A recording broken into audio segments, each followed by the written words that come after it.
Bien, pues vamos a comenzar. Vamos a seguir estudiando el tema que dejamos la semana pasada, a medio terminar. ¿Quién recuerda lo que estudiamos la semana pasada? Las 7. ¿Cuántas estudiamos? 4. Muy bien, muy bien. Veo que estáis al loro, estáis atentos. Bueno, es un privilegio estar de nuevo hoy aquí, ¿verdad? Los hermanos juntos, en armonía, en el Día del Señor. Así que os saludo con el amor, con un abrazo fraternal. También a aquellos que nos siguen a través de redes sociales, les mando un buen abrazo, un fuerte abrazo. Y como digo, vamos a continuar con el tema de la semana pasada. Y es que el amor habla en medio del sufrimiento. Jesús hablando desde la cruz. Y estamos estudiando las 7 palabras que estremecen el alma, si las analizamos. Porque nos encontramos ante el momento más sagrado, más sublime, más solemne y más profundo de la historia de la humanidad, que es Jesucristo muriendo en la cruz. Y en ese escenario Jesús no guarda silencio. Desde la cruz Él habla. Y repasemos las 4 que hemos estudiado, las 4 palabras que estudiamos la semana pasada, muy por encima, una especie de resumen. La primera palabra era: Padre, perdónalos porque no saben lo que hacen. Y aquí no vemos juicio, sino que vemos la misericordia y el amor de Dios. Jesús está siendo clavado, humillado, escupido, y aún así no maldice, ni pide justicia, sino que intercede por aquellos que le estaban clavando en la cruz. La segunda palabra es: de cierto te digo, hoy estarás conmigo en el paraíso. Un ladrón culpable, un ladrón sin obras, no había hecho nada bueno en su vida, y aún así recibe la salvación. ¿Por qué? Porque miró a Cristo y creyó en Él. La tercera palabra es: mujer, he aquí a tu hijo. Juan, he ahí a tu madre. Este es el amor que aún en las circunstancias más difíciles no deja de velar, no deja de amar y no deja de olvidar a las personas que ama. El ejemplo más sublime del amor por la familia, el cuidado de Cristo desde la cruz por su madre y por su siervo amado y por todos los que estaban al pie de la cruz. Dice que cuida de su madre aún estando clavado en la cruz, soportando el pecado de toda la humanidad. Solo Cristo puede hacer eso. Y aquí hay un misterio glorioso. Cristo está formando una nueva familia, no basada en sangre, sino basada en la fe. Esto nos recuerda que en Cristo no estamos solos, no estamos huérfanos, somos su familia. La cuarta palabra es: Dios mío, ¿por qué me has desamparado? Este es el clímax del dolor. Aquí no vemos clavos, no vemos sufrimiento físico, vemos abandono, pero no un abandono físico, sino un abandono espiritual, la separación con el Padre, que a Jesús le dolió mucho. Jesús había tenido una comunión perfecta siempre con el Padre, y en ese momento, al cargar con el pecado de la humanidad, Dios el Padre tuvo que mirar hacia otro lado. Eso es lo que significa el desamparo, el abandono. Jesús, el Hijo Eterno, experimentó la separación del Padre. ¿Por qué? Porque estaba cargando nuestro pecado. Él fue tratado como pecador para que nosotros fuéramos tratados como hijos. La siguiente palabra es: tengo sed. El creador de todo, el creador del agua, Él creó el agua, tiene sed. El que dijo: el que tenga sed, venga a mí, ahora clama porque tiene sed propia. Esto nos recuerda su humanidad real, su 100% ser humano. Además de ser 100% Dios, Él fue 100% un ser humano. Y como ser humano, en esos momentos, experimentó sed. Por eso esta frase: el que tenga sed, venga a mí, tiene un gran significado. No está hablando de sed de agua. Está hablando de sed del alma. Si tú tienes sed en el alma, Jesús te invita a ir a Él. Todos tenemos dentro una especie de vacío que solo Dios puede cubrir. Necesitamos paz.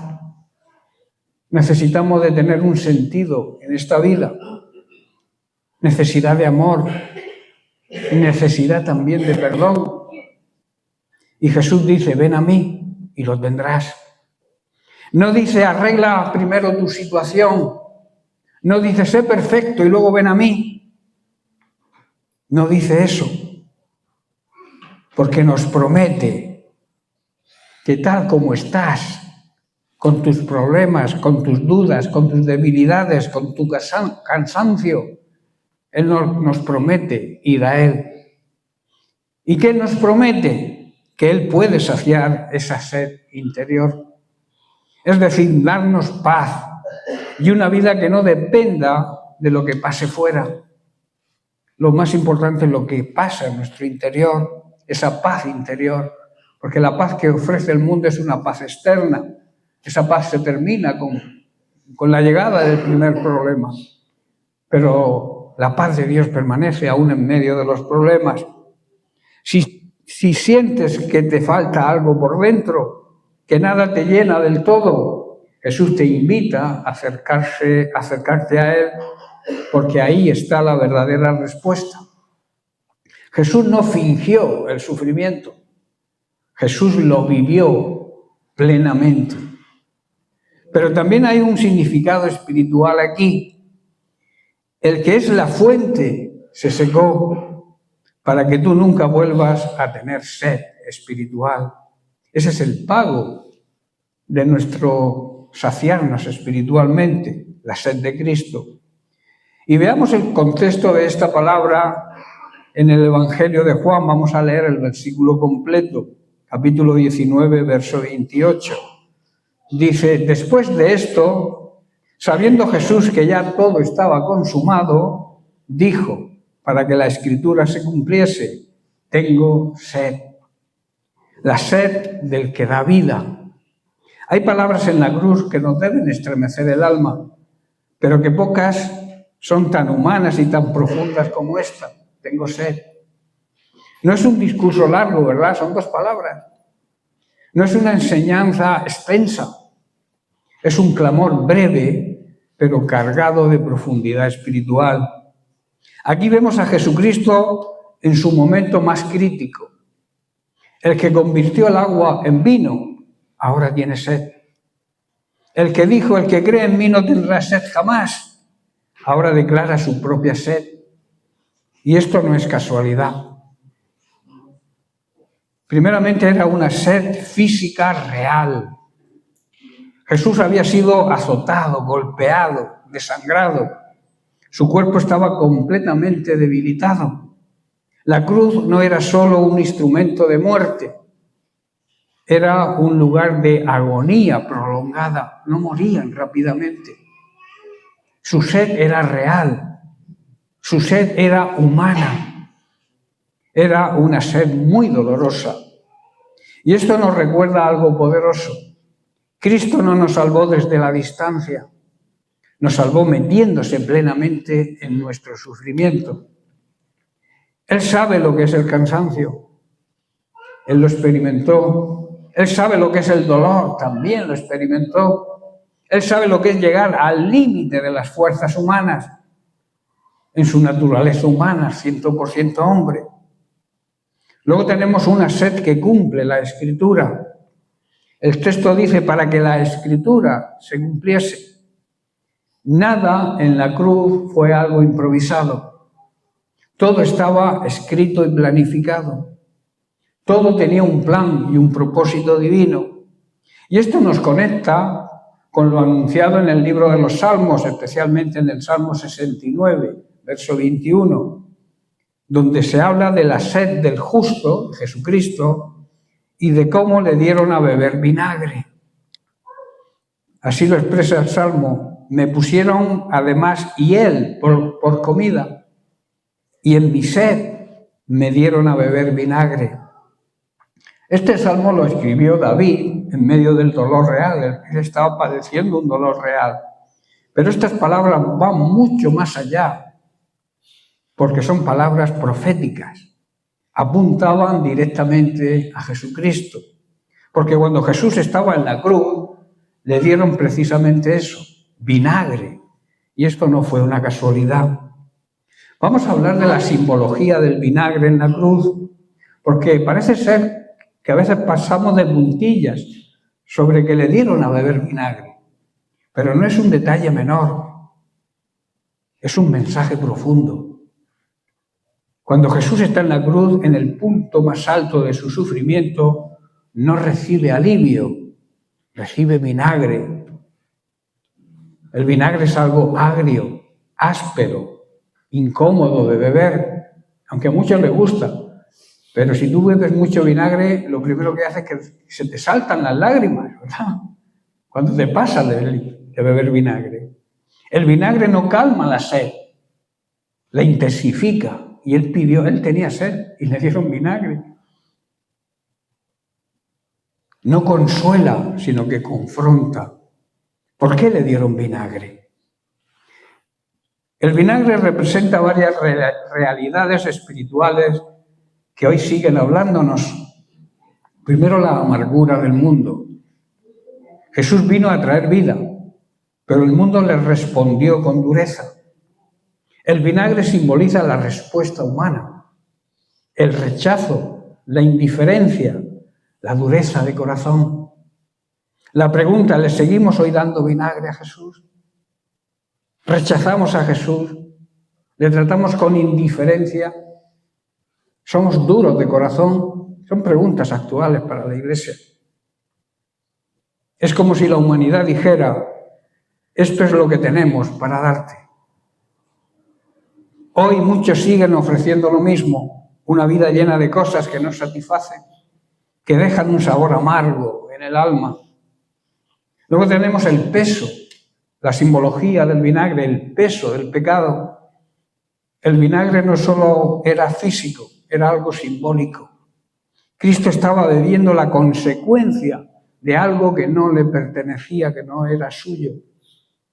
Nuestra culpa, nuestra corrupción, nuestro pecado, nuestra lejanía de Dios. Ese sabor agrio representa lo que el pecado produce. Placer momentáneo, pero resultado amargo. Luego tenemos también simboliza la identificación con nuestro dolor. Jesús no evitó ese momento. Pudo rechazarlo, pero lo aceptó. Porque no vino solo a salvar desde lejos, sino a experimentar lo que el ser humano vive hoy también. Rechazo, dolor e injusticia. El vinagre es la prueba de que él entiende lo que duele. También simboliza el cumplimiento del propósito. Nada fue casual. Incluso ese acto encaja dentro de un propósito mayor. No era solo sufrimiento, era el proceso de nuestra redención que requería eso. Lo que parecía humillación era parte del plan eterno de Dios. Y escucha, Iglesia, bien, hoy el mundo sigue ofreciendo vinagre. Hoy la Iglesia sigue ofreciendo vinagre. Cosas que prometen llenar, pero terminan vaciándonos. Placer sin propósito. Éxito sin paz. Relaciones sin verdad. Y la pregunta sigue siendo hoy la misma. ¿Qué le ofrece hoy la Iglesia a Jesús? Y la segunda, ¿qué estás bebiendo en tu vida? ¿Vinagre o el agua viva? Porque hay una diferencia entre lo que refresca el alma y lo que solo la acostumbra a la amargura. Jesús probó el vinagre para que nosotros no tengamos que vivir atrapados en él, en esa amargura. Por tanto, en mi sed me dieron a beber vinagre. Significa para nosotros primero, habla del dolor de alguien que espera consuelo y recibe lo contrario. Jesús tenía sed habla de necesidad, habla de sufrimiento. Y en vez de ayuda, le dieron algo amargo. A veces uno pasa por momentos donde lo que esperaba de otros era apoyo y llega la indiferencia, el rechazo o incluso el daño. ¿Es verdad o miento? Muchas veces esperamos a hermanos que nos echen un cable, que nos ayuden. Y lo que se recibe a veces es rechazo e indiferencia. Pero aquí viene lo profundo del mensaje. Jesús no solamente vivió ese rechazo, sino que lo cargó por nosotros. Él experimentó la amargura para que nosotros no tengamos que vivir amargados por dentro. Es como si Dios te dijera: yo sé lo que sientes cuando la vida te da lo contrario de lo que esperas o de lo que necesitas. Y hay algo más. Ese vinagre, esa hiel, representa lo amargo del pecado, lo amargo del mundo, lo amargo del rechazo humano. Y Jesús lo toma, lo bebe, asume para darnos algo distinto: vida, perdón, restauración, reconciliación. En pocas palabras, cuando la vida te da vinagre en vez de agua, Dios no es ajeno a esto. Jesús ya pasó por ahí y abrió un camino para que nuestra historia no termine en amargura, sino en una esperanza eterna. Luego vemos el cumplimiento de esa palabra profética. Se cumple de manera muy clara en la crucifixión de Jesucristo. Siglos antes, como hemos visto, ya estaba escrito por David: en mi sed me dieron vinagre. Y en la cruz es exactamente lo que ocurrió para que la Escritura se cumpliese. No es coincidencia, es como si Dios estuviera diciendo: esto estaba en el plan, yo sabía lo que iba a pasar. Jesús tenía sed de verdad, sed física, pero también estaba cargando con algo mucho más profundo: la sed espiritual de toda la humanidad. Y en ese momento tan crítico no recibe alivio, recibe vinagre, que como hemos dicho simboliza amargura. Jesús llegó hasta el final del sufrimiento. No se le ahorró lo duro, lo injusto, lo amargo. Todo lo sufrió, pero eso tenía un propósito. Él tomó lo amargo para darnos lo que verdaderamente nos sacia: el agua viva, su palabra. La profecía no es solo una prueba de que la Biblia se cumple, es un mensaje personal. Jesús sabe lo que es pasar por lo peor y aún así desde ahí nos ofrece algo mejor. Jesús no estaba solo sufriendo físicamente, sino que estaba cumpliendo el plan eterno de Dios aún en medio del sufrimiento. Él tenía conciencia de cuál era su propósito. Y esto nos transmite una gran enseñanza. A veces sufrimos sin entender, pero en Cristo aprendemos que Dios no pierde el control ni en los momentos más oscuros. Luego tenemos la sed espiritual más profunda. Más allá de lo físico hay algo aún más profundo aquí. Jesús, el Hijo de Dios, estaba cargando el pecado del mundo. Y el pecado produce separación. En la cruz Él experimenta algo que nunca había vivido: el peso de la distancia, el peso de nuestro juicio, el peso de la carga de nuestro pecado. Su sed no solamente era de agua, era la expresión de un vacío momentáneo que sintió la separación con el Padre al cargar con nuestra culpa. El que siempre estuvo en perfecta comunión con el Padre, ahora estaba atravesando la soledad que produce el pecado. Pero no por Él, porque Él jamás pecó, sino por ti y por mí. El que tuvo sed, hoy sigue saciando. Aquí está el contraste glorioso. Cristo tuvo sed para que nunca nosotros tengamos sed espiritual. Él fue vaciado para que nosotros seamos llenos. Él fue herido para que nosotros seamos sanados. Él fue expuesto para que nosotros seamos cubiertos. Hoy hay muchas personas con sed de paz, en el hogar, en la familia, en el trabajo, en el mundo. En general hay sed de paz, sed de sentido a la vida, sed del amor verdadero, no el amor egoísta que el mundo ofrece. Y sobre todo hay sed de Dios. El problema es que estas personas están buscando en lugares equivocados, porque solamente Cristo puede saciar. No es una religión, es una relación con Él. No es apariencia, es transformación real y evidente. En la cruz, cuando Jesús dijo, tengo sed, no estaba mostrando debilidad, estaba revelando el amor de Dios, porque esa sed era el precio de nuestra salvación.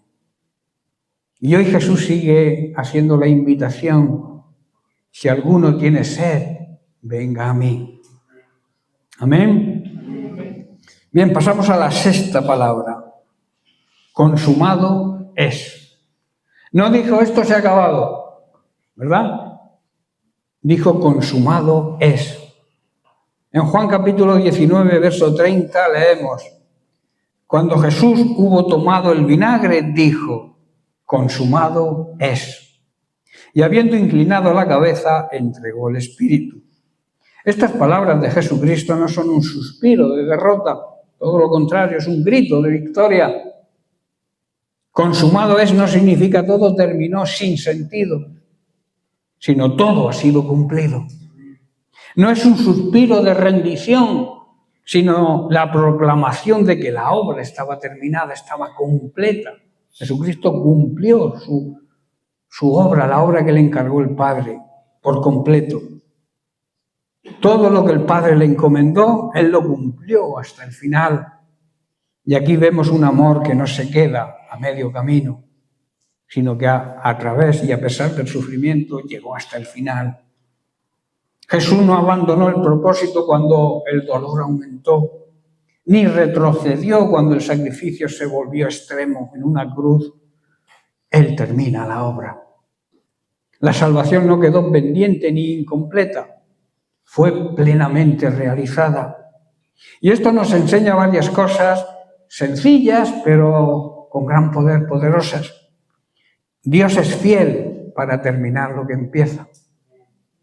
Nuestra salvación no depende de tu esfuerzo humano, sino de una obra que ya ha sido consumada. Y esto tira por tierra la doctrina de la salvación por obras. En medio de nuestras luchas podemos recordar que nuestra victoria espiritual ya fue asegurada en la cruz. Y también es una invitación personal. Así como Cristo terminó su obra, nosotros somos llamados a perseverar en lo que Dios nos ha dado y nos ha ordenado hacer, confiando, eso sí, en su gracia. Esta palabra es una declaración final de una obra perfecta, completa, sin nada pendiente que hacer.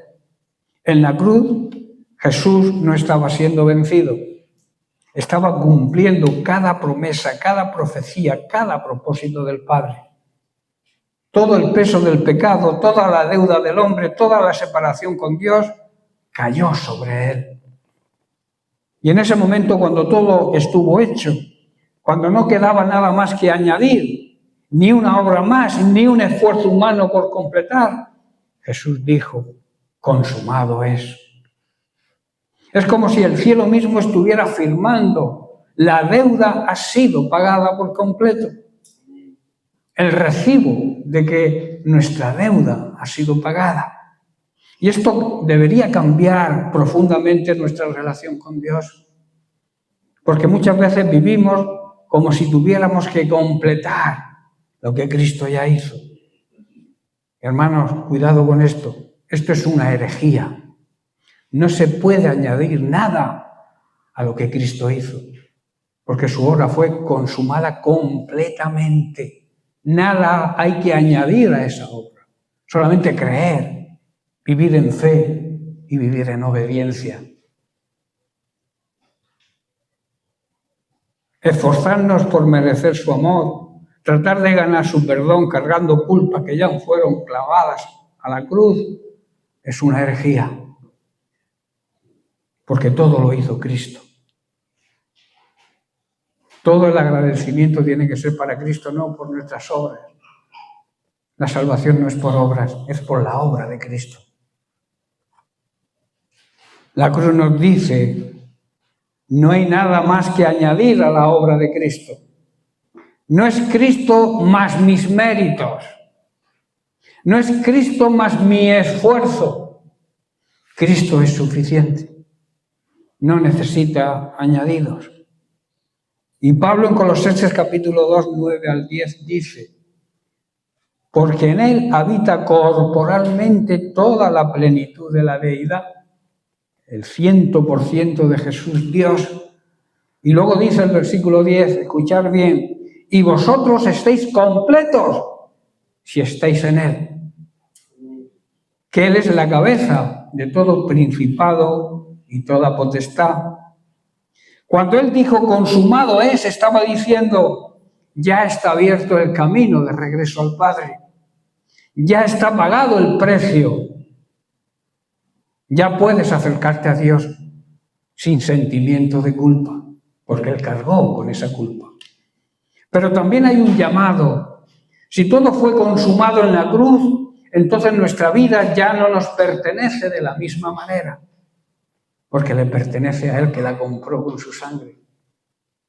Ahora vivimos desde una obra terminada, no para alcanzarla, sino como respuesta a ella.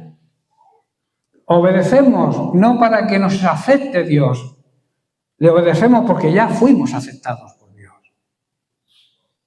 Amamos no para ganar el favor de Dios, sino porque ya le tenemos en Cristo ese favor. Y por eso amamos a Dios y amamos a los demás. Por eso debes meditar profundamente en esto. Y tienes que dejar de cargar lo que Cristo ya llevó. Deja de intentar pagar lo que Cristo ya pagó. Eso habla de religión. Y las religiones no salvan. Él quiere una relación íntima con los suyos, con los que son suyos. Escucha, por tanto, las palabras en lo más profundo de tu corazón. Jesús dice, consumado es.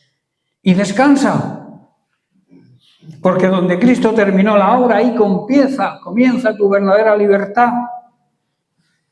Esta es una palabra de victoria. Significa que la deuda fue pagada, la obra fue terminada, la redención fue asegurada. No hay nada que añadir, no hay nada que completar. Cristo no dejó la salvación a medias, la terminó por completo, créelo. Por eso debes dejar de intentar ganar lo que ya fue ganado por Cristo y vivir en la obra completa de Él. Amén. Y la última palabra de Cristo en la cruz fue, Padre, en tus manos encomiendo mi espíritu. Lo encontramos en Lucas capítulo 23, verso 46. Dice, entonces Jesús, clamando a gran voz, dijo, Padre, en tus manos encomiendo mi espíritu. Y habiendo dicho esto, expiró. Hay un misterio santo en estas palabras finales de Cristo. No son simplemente el cierre de una vida, sino la expresión culminante de una relación perfecta entre el Hijo y el Padre. Jesús no muere aferrándose a la vida, sino entregándose plenamente en confianza. Dice, Padre, aún en la hora más oscura, no pierde la intimidad con el Padre. El sufrimiento no rompió la comunión. A veces sufrimos, estamos padeciendo cualquier cosa, el tipo que sea, y es como si nos alejáramos de Dios. Y debe ser todo lo contrario. El sufrimiento debe acercarnos más a Dios, a la paternidad de Dios. Por eso Jesús le llama Padre aún en la hora más difícil, más oscura. Aunque pasó por el abandono, vuelve a reposar en ese vínculo, en esa relación eterna que tenía con Él. Esto nos revela que la verdadera fe no depende de lo que sentimos, sino de a quién conocemos y con quién tenemos intimidad. Y luego dice en tus manos. No dice en el destino, ni en el futuro, ni en la incertidumbre, sino en las manos del Padre. Y las manos del Padre son manos seguras, créelo, soberanas, llenas de plan y de propósito. Jesús no está siendo vencido por la muerte, está depositando su vida voluntariamente por amor a nosotros. Dice, encomiendo mi espíritu. Esto no es resignación, es una entrega consciente. Él sabía lo que estaba haciendo. Cristo no fue una víctima pasiva, es un salvador activo que decide confiar hasta el final. Su vida no le fue quitada, Él la puso voluntariamente. Por eso en Juan capítulo 10, verso 18, dice, nadie me quita la vida, sino que yo mismo la pongo. Son palabras profundas. Aquí hay una verdad que penetra o debe penetrar en el alma. La muerte de Jesús no fue un caos, fue una muestra de confianza en el plan y la voluntad del Padre. No fue desesperación, fue descansar, confiar en el Padre. No muere derrotado, muere confiado en que su plan daría resultado.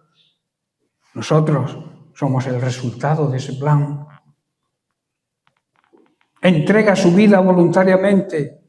Esto no es una tragedia, es una rendición perfecta a la voluntad del Padre.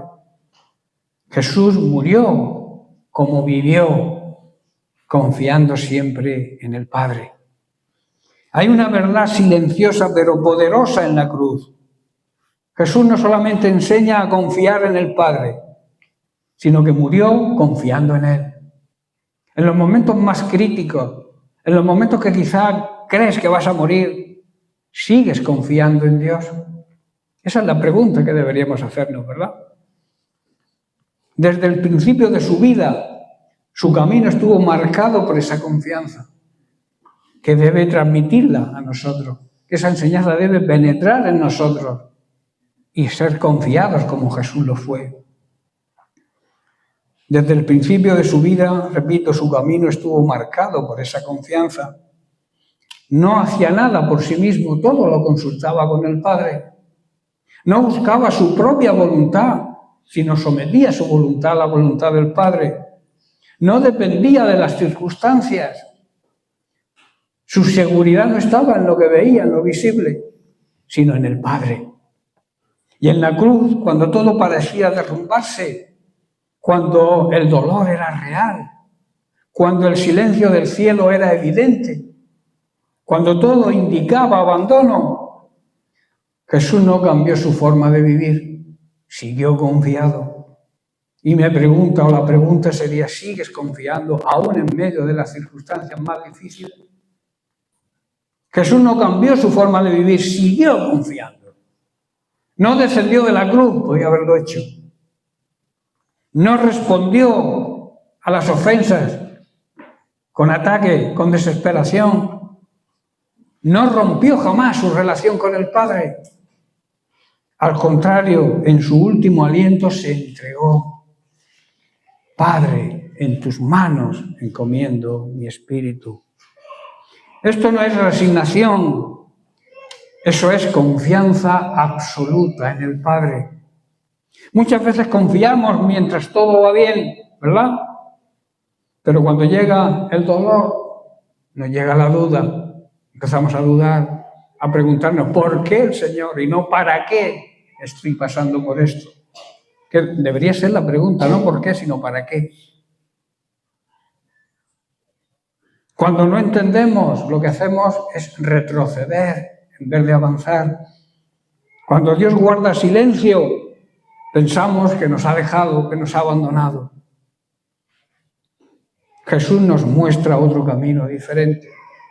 Confiar no es sentir seguridad, es tomar la decisión de creer, incluso cuando no lo sientas. Confiar no es tener todas las respuestas, es descansar en aquel que sí las tiene. Tal vez hoy estás en tu propia cruz, una situación difícil, una oración sin respuesta, una carga que pesa más de lo que esperabas. ¿Qué debes hacer? Mira a Jesús, mira la obra de Jesús, mira lo que Jesús hizo, mira el camino que siguió, siempre en confianza al Padre. Él no evitó jamás el dolor, pero tampoco se soltó de la mano del Padre. Y ahí está el mensaje, hermano. Puedes atravesar el momento más oscuro de tu vida sin perder la confianza en Dios. ¿Cómo estás viviendo tu fe?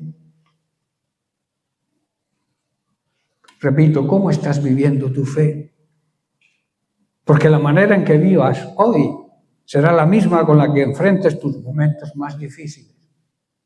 Jesús murió como vivió, confiando. ¿Y tú estás aprendiendo a vivir de esa manera?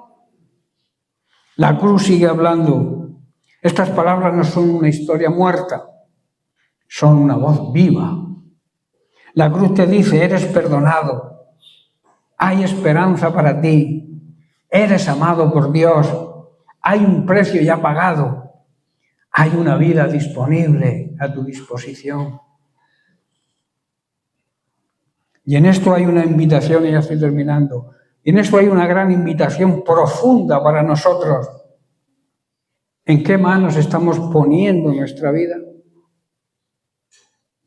¿Confiamos solo cuando entendemos o también cuando todo parece oscuro? El creyente aprende poco a poco a vivir lo que Cristo expresó en su último aliento y que lo expresó aún en su último aliento con una gran voz, con una voz viva.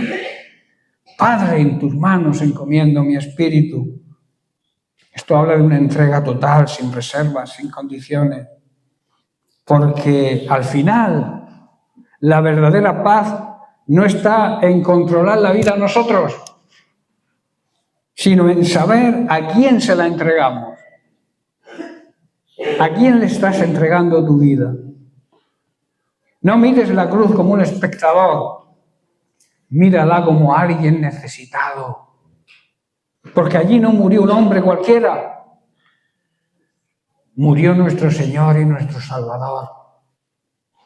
Y si Él habló en medio de su dolor, es porque sabía que tú hoy necesitabas escucharle. Recuerda, y termino, la cruz no fue simplemente un instrumento de muerte. Fue el altar donde el Cordero de Dios fue ofrecido. También fue el lugar donde el cielo tocó la tierra. También fue donde el amor habló, aún en medio del sufrimiento. Jesús no guarda silencio. Desde la cruz Él sigue hablando. Cada palabra es una gota de gracia. Cada expresión es como un océano, un mar lleno de verdad. Cada frase revela el corazón de Dios. Así que, ¿qué vas a hacer a partir de ahora? Habiendo escuchado las últimas palabras de Jesús, merece que las escuchemos, merece que lo que nos muestra, nos dice, lo pongamos por obra, merece su muerte un cambio radical en nuestra vida. Son preguntas que deberíamos hacernos, porque Cristo habló desde el sufrimiento. Así que tú, cuando sufras, no calles. Entrega ese sufrimiento en las manos de aquel que tiene poder para cambiar el sufrimiento en gozo, para cambiar la falta de paz en paz interior, en paz auténtica, para cambiar tu problema dándote una solución, pero tienes que confiar en Él. Esa es la clave, la base, vivir tu vida aún en los momentos buenos, pero también en los momentos difíciles.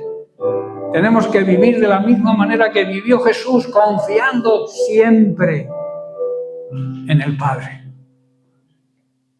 ¿Confías en el Padre aún en medio del sufrimiento?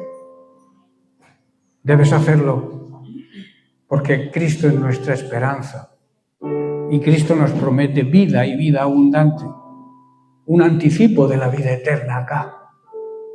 Y luego disfrutar por la eternidad de la plenitud de esa vida eterna en su presencia. Allí no habrá enfermedad, allí no habrá llanto, allí no habrá problemas. Allí disfrutaremos del gozo de nuestro Señor, que es su anhelo, es su deseo, participar de ese gozo con nosotros.